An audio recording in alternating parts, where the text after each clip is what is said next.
भाई मैं आपकी बात समझ सकता हूँ, आप क्यों चेंज करना चाह रहे हैं, ठीक है। मैं आपके फैसले से सहमत हूँ।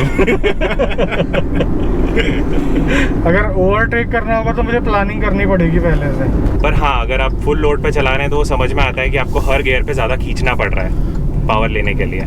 आप लोगों को एक बात बोलना चाहूँगा, अगर आपको स्पेस की उतनी ज़्यादा ज़रूरत नहीं है ना, तो इस प्राइस रेंज में तो काफ़ी लंबे समय बाद हमारे चैनल में आज i20 के दर्शन हुए हैं। और ये i20 पेट्रोल है और बड़ी दूर से चल के आई है, लगभग 1700-1800 किलोमीटर, 1600 किलोमीटर से चल के आई है। MS नंबर है ये। वैसे करण जी से मिलिए, ये इस गाड़ी के ओनर हैं। करण जी, बहुत बहुत स्वागत है आपका हमारे इस चैनल में। Thank you. i20 से रिलेटेड बहुत सारी मिसकंसेप्शन है, जैसे कि ये अंडर पावर्ड है, एवरेज नहीं देती, और बहुत सारे ऐसे सवाल हैं जो लोगों को काफ़ी कंफ्यूज करते हैं। हालांकि ये बिकती अच्छे खासे नंबर में है, लेकिन बाद में बुराइयां भी इसकी बहुत ज़्यादा होती है कि एवरेज नहीं निकलता, एवरेज नहीं निकलता। तो ये सारी चीज़ें आज हम आपसे जानना चाहेंगे, क्योंकि आपने लगभग इसको 30,000 किलोमीटर चला लिया है।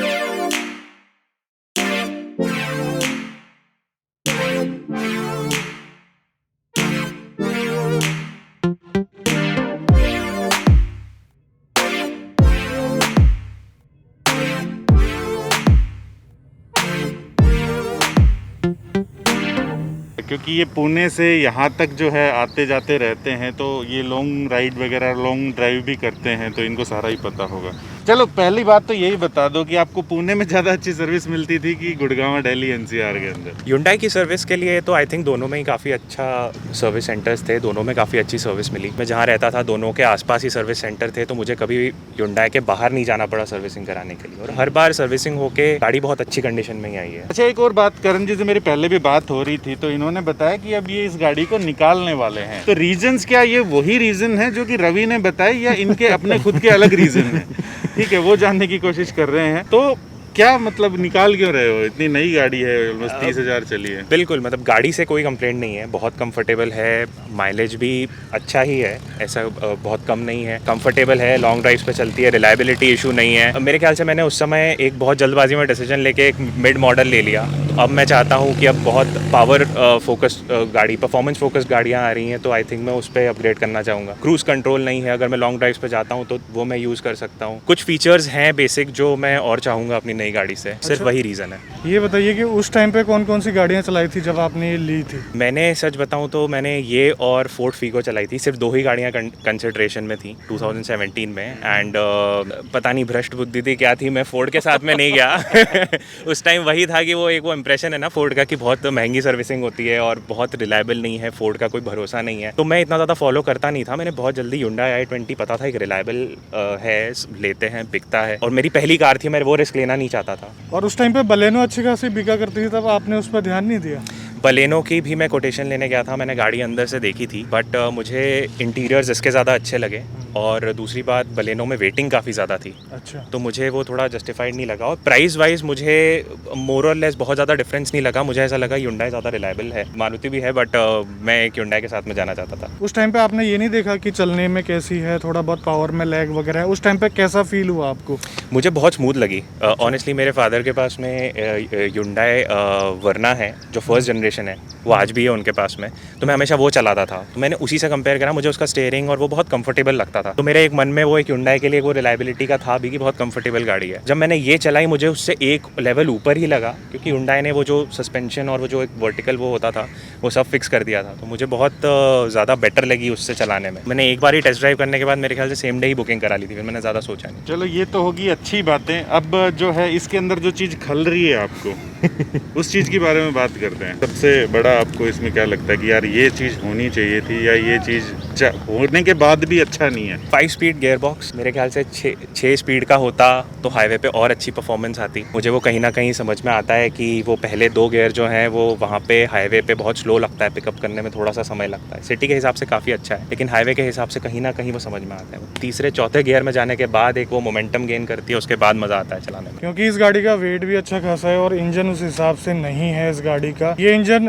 ग्रैंड आइटन टाइप की गाड़ियों में ही अच्छा परफॉर्म करता है, तो ये चीज़ें फील करने को मिलती है इस गाड़ी में। लुक्स के मामले में काफ़ी अच्छी है, मैंने कुछ मॉडिफिकेशंस वगैरह भी कराए थे। जो अभी लेटेस्ट i20 आ रही है, एक बार तो मन वो भी करा था कि वापस वही उठा लेते हैं, क्योंकि लुक भी चेंज है, ऐसा नहीं है कि बिल्कुल ही सेम लुक है। एंड गियर बॉक्स ऑप्शन ज़्यादा अच्छे हैं, इंजन उन्होंने अपग्रेड करा है, टर्बो पेट्रोल आ रहा है, परफॉर्मेंस ओरिएंटेड रहेगी थोड़ी सी, देखते हैं। अभी हम लोग 2-3 दिन पहले आपस में बात कर रहे थे कि ये वाला जो जनरेशन था i20 का दिखने में अभी भी सबसे अच्छा लगता है। बिल्कुल, मैं खुद फोर्ड के साथ में जाना चाहता हूँ। अब मैंने वो जो एक बार फोर्ड के ऊपर मैंने Hyundai के साथ गया, अब मुझे ऐसा लगता है मैं फोर्ड के साथ जाना चाहता हूँ, लेकिन मेरे रिक्वायरमेंट जो है वो थोड़ा मिड साइज कॉम्पैक्ट एसयूवी की है, मिड साइज, नॉट सब 4 मीटर, 4+ मीटर एसयूवी की है। वहाँ पे फोर्ड है ही नहीं तो मुझे सोचना ही नहीं पड़ता। फोर्ड की ड्राइविंग, हैंडलिंग मुझे सब पसंद है, चाहे वो इको स्पोर्ट हो, चाहे फीगो हो, उसका डीजल इंजन। अच्छा, इसका कितना पैसा मिल रहा है आपको मार्केट में? मैंने जो अभी पूछा है 2 जगहों से पूछा है, बट दोनों शोरूम से पूछा है जहाँ पे मैं एक्सचेंज कराने की कोशिश कर रहा हूँ। दोनों ने मुझे 3.5 कोट किया है। एंड मैंने उनसे पूछा कि क्यों कम है, क्योंकि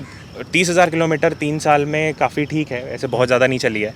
अभी भी आप चला के देखेंगे तो इतनी कोई प्रॉब्लम नहीं है गाड़ी में, इंजन रिफाइंड है, अभी भी कोई रिलायबिलिटी इशू नहीं है, कुछ ख़राब नहीं है। मैंने उनसे पूछा कि क्या ये इसलिए है कि ये MH12 नंबर है, महाराष्ट्र का नंबर है, तो उन्होंने कहा कि उसके कारण 25 से 30,000 रुपये का डिफरेंस आएगा। तो मैं अब क्योंकि पुणे वापस जाना हूँ तो मैं मेरे ख्याल से वहीं निकालने की कोशिश करूँगा एक बार। तो वहीं निकालने में फ़ायदा है। और दूसरी चीज़ ये है कि मुझे लगता है कि आपकी 4 से 4.5 में आराम से निकल जानी चाहिए ये गाड़ी। वैसे आपको हमारे वीडियो के अंदर खूब सारे कमेंट आ जाएंगे, मुझे पता है कि हमें दे दो, तो आप वहाँ पे बात कर सकते हैं वैसे। बिल्कुल। हमारे कोई कमीशन नहीं होगा। अगर इन दोनों में से किसी ने पहले नहीं खरीदी तो। थोड़ा सा ना हम माइलेज के बारे में थोड़ा सा डिटेल में जानना चाहेंगे बिल्कुल, आपसे कि कितना सिटी में निकालती है, कितना हाईवे में निकालती है, क्योंकि सबसे ज़्यादा कंसर्न लोगों का यही रहता है i20 पेट्रोल में खासकर। जी, तो मुझे पुणे के ट्रैफिक में, जो काफ़ी बम्पर टू बम्पर भी चलता है, पुणे के ट्रैफिक में इसने हमेशा 12 के आसपास निकाला है माइलेज। जब मैं गुड़गांव आता हूँ, गुड़गांव ये आराम से 14 निकाल रही है। तो मुझे सिटी के माइलेज में, चाहे गुड़गांव हो या पुणे, मुझे इतना ज़्यादा कोई इशू नहीं है। 12 एंड 14 बहुत रिस्पेक्टेबल नंबर है। हाईवे पे जाने के बाद में बस पता नहीं क्यों ये कभी 15 से ज़्यादा नहीं निकालती, हमेशा हाईवे पे 15 ही रहता है इसका। 15 से ज़्यादा मैंने कभी नहीं देखा, काफ़ी लॉन्ग ट्रिप्स करी हैं। अगर 12 या 14 सिटी में है तो मैं उम्मीद करता हूँ कम से कम 17 तक तो जाए, 17 साढ़े 17 तक। ये आपने टैंक टू टैंक देखा, क्योंकि टैंक टू MID टैंक। में तो आता नहीं होगा इसके। टैंक टू टैंक हमेशा, MID में नहीं है। ऐसे सीरीज़ में मैंने एक तो फ्रंट क्रोम ग्रिल लगवाई है मैंने, और मैंने विंडोज़ के पास में वो क्रोम की लाइनिंग लगवाई है, एंड रूफ पे वो थोड़ा रूफ रेल्स लगवाई हैं, तो जिससे थोड़ा उसे क्रॉस ओवर लुक आए। एक्टिव बनाने की कोशिश कर रहे हो?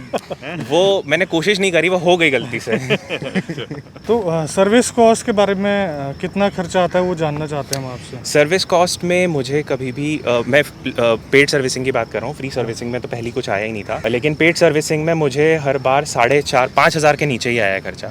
एक बार एक बड़ी सर्विसिंग हुई थी, वो उसमें मुझे 11,000 का खर्चा आया था, और वो इसलिए आया था क्योंकि इसका AC का वॉल्व टूट गया था, तो कूलिंग गैस निकल गई थी और वो वॉल्व भी चेंज करना पड़ा। अच्छा। तो उसके कारण वो 11,000 तक गया, अदरवाइज हमेशा 5,000 से नीचे आया। मतलब रीजनेबल कॉस्ट है बिल्कुल। प्रीमियम हैचबैक की। बिल्कुल बिल्कुल। अच्छा, एक और चीज़ मैं आपसे पूछना चाह रहा हूँ, बिल्ड क्वालिटी को लेकर के कोई आपने देखा हो, कभी ऐसा कोई इंसिडेंट हुआ हो कि आपको लगा नहीं भैया सही है गाड़ी? हाँ बिल्कुल। गाड़ी में कभी भी बिल्ड क्वालिटी को लेकर मुझे ऐसा कोई इशू नहीं आया। नॉट मतलब सबसे स्ट्रॉन्ग गाड़ी नहीं बोलूँगा मैं इसे मार्केट में जो अभी है, लेकिन ऐसा नहीं है कि बिल्कुल तपरे हिल रहे हैं, बिल्कुल थोड़े से गड्ढों पर जाने के बाद में ना आवाज़ कर रही है, डैशबोर्ड पे से आवाज़ आ रही है, वो बिल्कुल नहीं होगा। कहने का मतलब ये है कि ऐसा नहीं है कि कहीं कुछ टच भी नहीं हुआ लेकिन फिर भी डेंट पड़ रहे हैं आजकल की गाड़ी? नहीं। आपको भी पता है? बिल्कुल नहीं। आप सामने देखेंगे तो एक बार हम टोल टैक्स पे खड़े हुए थे, और एक ट्रक ने डिसाइड करा कि उसे रिवर्स लेना है बिना रियर व्यू मिरर में देखे, और हम लोग पीछे खड़े थे, और गाड़ी उस समय हो गई बंद, और उसने आके पीछे जो है हल्का सा यहाँ पे टक्कर मारा, और हमारी गाड़ी, वो लकीली मैंने क्लच दबा के रखा था तो पीछे रोल हो गई इतना ज़ोर से, लेकिन आप देखेंगे तो एक हल्का सा इतना सा वो है। ऐसा नहीं है कि बहुत ही बुरी बिल्ड क्वालिटी है या बहुत अच्छी बिल्ड क्वालिटी है, जितना होना चाहिए मुझे लगता है बिल्कुल। Hyundai के लिए मेरे ख्याल से वो बोल सकते हैं jack of all master of none. हर चीज़ आपको ऐसी देगा कि आप गाड़ी जाके अपना पैसा दे सकते हो, एक चीज़ में मास्टरी नहीं है। अब AC की परफॉर्मेंस जानना चाहते हैं, क्योंकि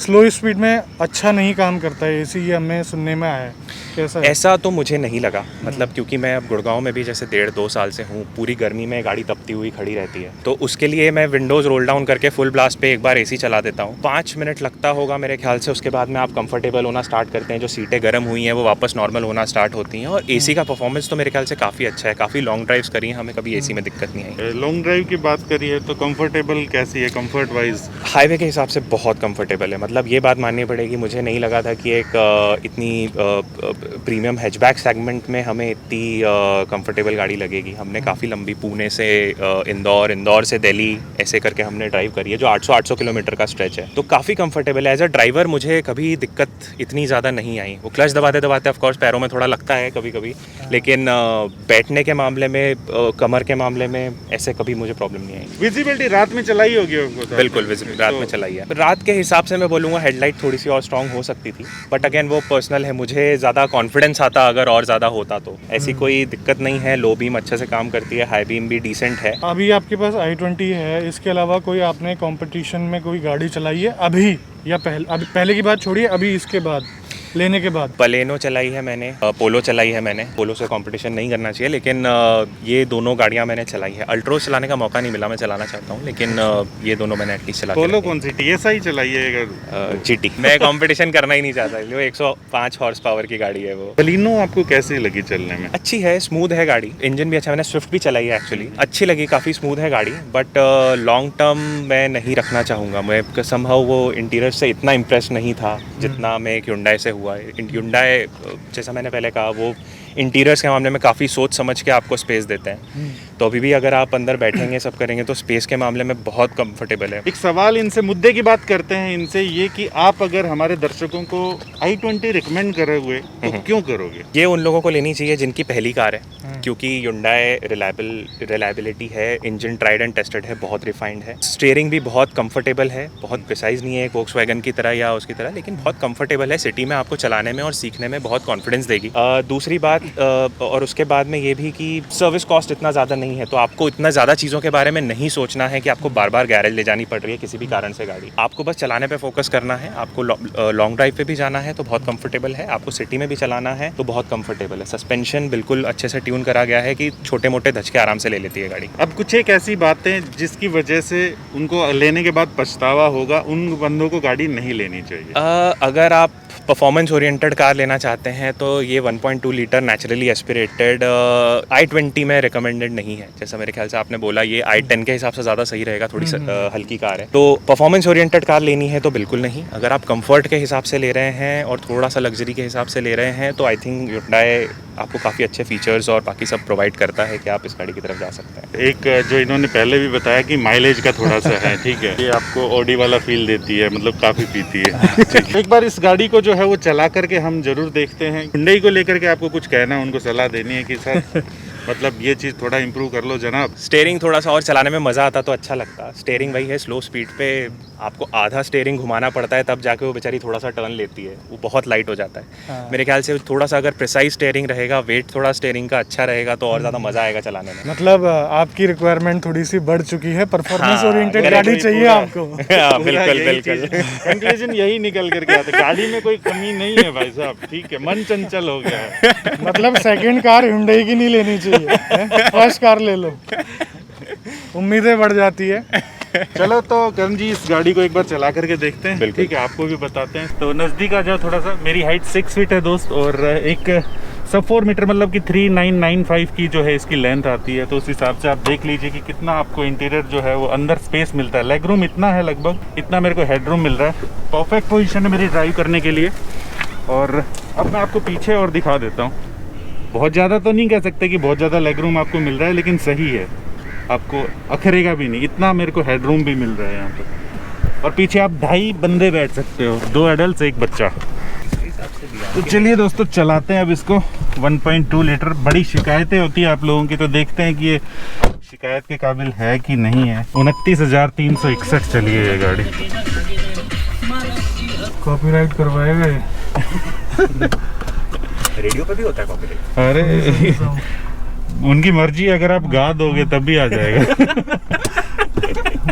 तो ये चीज़ है। देखो यार, एक चीज़ है, धीरे के अंदर ये ठंडा करेगा नहीं जल्दी, ठीक है, और तेज करेंगे तो आपको आवाज़ आएगी। तो हम थोड़ा सा फंसे हुए हैं, क्या करें। आपने कितने पैसे खर्च करे थे करण भाई? ये मैंने खरीदी थी, मुझे पड़ी थी ऑन रोड आके 5.9 या 6 लाख के आसपास। आज के टाइम में कितना फर्क आ गया है, आप लोग नीचे कमेंट करके जरूर बताना। एक बार मैं गाड़ी को दोबारा से स्टार्ट करता हूँ और आपको दिखाता हूँ कि कितनी जो है वो इंजन नॉइस आती है स्टार्टिंग के टाइम पे, कोई वाइब्रेशन है कि नहीं है। AC ऑफ कर लेते हैं। AC जो है वो 0 कर देते हैं।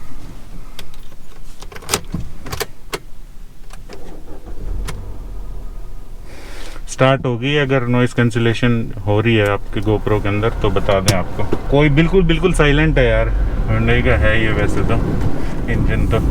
भाई मैं आपकी बात समझ सकता हूँ आप क्यों चेंज करना चाह रहे हैं, ठीक है। मैं आपके फैसले से सहमत हूँ। ये आराम से चलने वालों के लिए बहुत ही बढ़िया गाड़ी है, ठीक है, कंफर्टेबल है। हाँ, उसमें कोई दो राय नहीं है, हंसी मजाक की 100 बातें। लेकिन आपको अगर ये है ना कि जू जहाँ करना है, थोड़ा फन टू ड्राइव वाला हिसाब किताब गाड़ी चाहिए, तो फिर थोड़ा सा आपको लगेगा। अगर कहीं बातों के अंदर ये हो गया कि चल तू आगे निकलता है, मैं आगे आपके यार दोस्तों से, तो वो दूसरा बंदा आगे निकल जाएगा, बशर्ते उसके पास ड्राइवर ना हो। बाकी कोई खड़खड़ाने की आवाज़ नहीं, कोई कुछ भी नहीं। आपको खड़खड़ाने की तो आवाज़ें नहीं आती ना इस गाड़ी में। बिल्कुल नहीं। तो ये तो है यार, फिट एंड फिनिश और बिल्ड क्वालिटी ये तो है Hyundai की। गाड़ी ने थोड़ी माइल्ड है, ऑफ रोडिंग भी करी है। अच्छा। जब कभी कैंपिंग पे जाना हो, कुछ करना हो, तो थोड़े अंडुलेशन वाले रास्ते भी झेले हैं। कहाँ पर किया है आपने? पुणे के आसपास काफ़ी ज़्यादा कैंप साइट्स थी, तो तब हम जाया करते थे। तब काफ़ी ऐसे रास्ते थे जहाँ पे लगता था कि गाड़ी यहीं पार्क कर देनी चाहिए, बट फिर जब आगे जाके थोड़ा किस्मत आजमाई तो एक्चुअली काफ़ी अच्छा परफॉर्म किया। कभी ग्राउंड क्लियरेंस से लेके कोई दिक्कत हुई आपको? नहीं, सच में, मतलब ना ही किसी स्पीड ब्रेकर पे टकराई, ना ही कभी थोड़ा सा खराब रास्ता आ गया, काफ़ी ज़्यादा खराब रास्ता आ गया, तो भी ऐसा कभी टकराई नहीं है गाड़ी, क्योंकि तब बहुत स्लो ले जाता हूँ मैं। फुल लोड में रिस्क लगता है, लेकिन कभी ऐसा टेस्ट नहीं करा फुल लोड में सच में। क्लच जो है इस गाड़ी का सुपर लाइट आपको लगेगा। गियर शिफ्टिंग में भी कोई दिक्कत नहीं है। और जैसा कि आप स्टीयरिंग का वो बता रहे थे, मेरे को कोई खास दिक्कत लग नहीं रही है इसके अंदर। हाँ, स्लो स्पीड के अंदर आपको ये हल्का सा यूं करते ही हो जाए तो वो चीज़ एक अलग बात है, वो चीज़ नहीं कह रहे हम लोग, आप वो चीज़ चाहते हो। ये डायरेक्टली पोलो से कंपेयर कर रहे थे इसका स्टीयरिंग। मैंने अभी लेटेस्ट टी-रॉक चलाई है, मैं टी-रॉक से कंपेयर करता। टी-रॉक तो सच में मतलब ऐसा लग रहा है कैमरा है कि जो दिख रहा है उसे वहाँ पे जा रही है वो। अच्छा। बिल्कुल वैसी स्टीयरिंग है उसकी। 5th गियर के अंदर है, लगभग 2500 RPM के पास ये गाड़ी आपकी 90 के आसपास की स्पीड पे रहती है, 90 से 95 100 के आसपास। ठीक, जैसे 3000 के आसपास क्रॉस हो जाती है तो फिर आपको कैबिन के अंदर नॉइस फील होगी, उतनी ज़्यादा नहीं, लेकिन हाँ होती है। 70-80 के बाद में थोड़ी सी टायर नॉइज़ और विंड नॉइज़ समझ में आने लगती है। फिर आपको लगता है कि थोड़ा AC बढ़ा दिया जाए या वो म्यूज़िक सिस्टम थोड़ा तेज़ कर दिया जाए, तो वो समझ में आता है कि ये अभी स्टॉक टायर है। जहाँ स्टॉक टायर है। लगभग ये मैंने देखा अभी थोड़े घिस भी गए हैं, तो उस वजह से भी टायर नॉइज जो है ज़्यादा हो गई होगी। आपको रियर सीट में कैसा लगा, कैसी लगी है गाड़ी? कंफर्टेबल है? हाँ, मैं पतली सी हूँ तो मुझे सब कंफर्टेबल है, क्योंकि मेरे पास सफिशिएंट लेग रूम है, मेरे पास आराम से मैं यहाँ पे लेट सकती हूँ। और इनकी हाइट 5'6" है। हाँ, 5'6" है। 5'6" है। वैसे बहुत कम लोगों को लेग स्पेस मिल पाता जब मैं यहाँ पर बैठता हूँ, लेकिन इन्हें मिल रहा है अच्छा खासा। हाँ, और थोड़ा बच्चा भी है।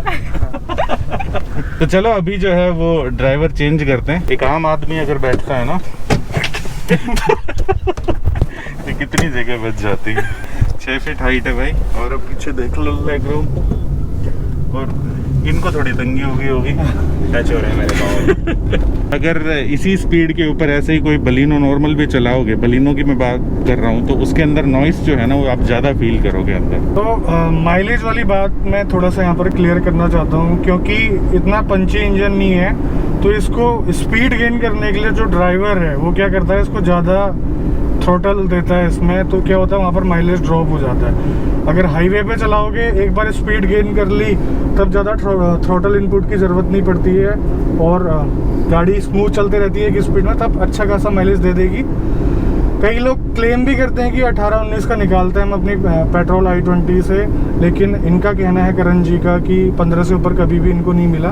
बट ये एक सबसे बड़ा रीज़न है कि जो है इसको खींचते लोग ज़्यादा हैं, और दूसरी चीज़ ये है कि रिफाइन है, पता भी नहीं चलता कि कितनी खींच रहे हैं। ये चीज़ ऐसा फील होती है आपको? बिल्कुल। थर्ड गियर में कई बार मैं 80-90 तक ले जाता हूँ, 80-85 तक ले जाता हूँ, तब मुझे रियलाइज़ होता है कि मुझे गियर बदल देना चाहिए। तो थर्ड गियर से बहुत टॉल गियरिंग हो जाती है, बहुत ज़्यादा स्पीड पकड़ सकती है ये। चलो मैं इसका कंपैरिजन आपको ना डायरेक्टली पोलो 1 लीटर वाले से कर देता हूँ। चलने में सेम वैसी है ये।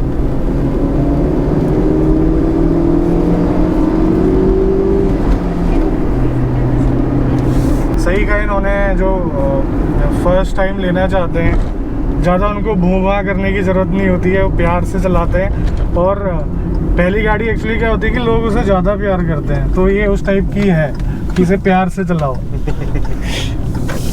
सराकों में बैठा के रखो।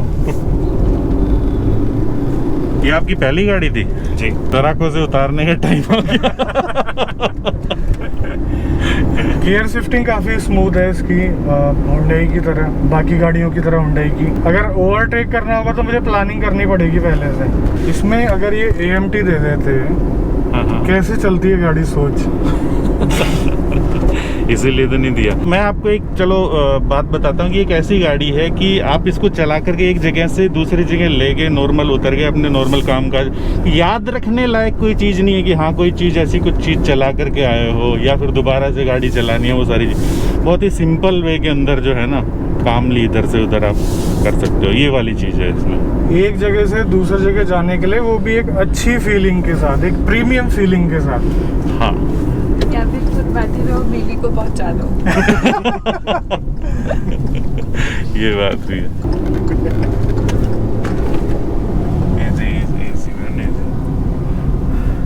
मुझे नहीं लगता मेरा एक गाड़ी में कुछ होगा। मुझे सेल्टॉस भी अच्छी लगती है, क्रेटा भी अच्छी लगती है, कंपास भी अच्छी लगती है और हैरियर भी अच्छी लगती है। तो पता नहीं, एक बार तो मन करता है कि ठीक है आप एक काम करो, एक सजेशन देता हूँ, 4 ऐसे दोस्त रखो, एक गाड़ी आपके पास, 3 अलग अलग गाड़ियों वाले। कोई नहीं है सर। मैं इसे इतना समझाने की सिखाने की कोशिश करता हूँ कि इसमें ये इंजन है, ये गियर बॉक्स है, तुम्हें पता है, इसको कोई इंटरेस्ट नहीं है। बिठा के हर रोज मैं सोच रहा हूँ ना, आज मैंने ये देखा तो मेरे को रियलाइज हुआ कि ये ले लेनी चाहिए। पहाड़ों में कभी लेके गए हो आप इसको? नहीं, मैंने एक्चुअली पुणे के पास लवासा है जो काफ़ी हिली एरिया है, वहाँ पे चलाई है। तो वहाँ पे क्योंकि मैनुअल गियर बॉक्स था तो कभी दिक्कत नहीं आई। फर्स्ट गियर में काफ़ी अच्छे से खींच लेती है। मैंने 4 से 5 लोगों को बिठा के वो किया है। पर हाँ, अगर आप फुल लोड पे चला रहे हैं तो वो समझ में आता है कि आपको हर गियर पे ज़्यादा खींचना पड़ रहा है पावर लेने के लिए। खींच तो लेगी रहे, खींचने में और उसमें कोई दिक्कत नहीं होगी, लेकिन एफर्ट्स लग रहे हैं। एफर्ट्स लग रहे हैं, वो समझ में आता है साहब कि मैं जो 25 पे तीसरा गियर लगाता था, मुझे 35 पे लगाना पड़ रहा है, ज़्यादा RPM पे लेना पड़ रहा है गाड़ी। हाँ, तो आप लोगों को एक बात बोलना चाहूँगा, अगर आपको स्पेस की उतनी ज़्यादा ज़रूरत नहीं है ना, तो इस प्राइस रेंज में नियोस यहाँ पर जो है सबसे अच्छी गाड़ी है। उसमें चलाने में भी आपको अच्छा लगेगा, मज़ा आएगा, इतना ज़्यादा स्ट्रगल नहीं करना पड़ता है गाड़ी को, और स्पेस भी अच्छा खासा है। पुरानी वाली ग्रैंड आइटम्स में थोड़ा सा अच्छा है उसमें। अच्छा, हाँ। तो दोस्तों ये था आज का हमारा वीडियो। बातों में सारी चीज़ें कवर करने की कोशिश करी, लेनी चाहिए नहीं लेनी चाहिए, क्या क्या शिकायतें हैं, चंचल मन वालों को नहीं लेनी चाहिए। ठीक है। Well, thank you so much Karan भाई, आप आए और अपना एक्सपीरियंस शेयर किया। Well, thank you so much Deepika, जो आप आए और हमें झेला थोड़ी देर पीछे बैठ के, खास तौर पे। इनको झेलती हूँ मैं तो। चलो भाई, लड़ाई होगी। चलो मिलते हैं ऐसे किसी नेक्स्ट वीडियो के अंदर इसी मैसेज के साथ कि 4 व्हीलर चलाते तो सीट बेल्ट जरूर डालिएगा, 2 व्हीलर चलाते तो हेलमेट जरूर पहनिएगा। जय हिंद, जय भारत। भारत माता की जय।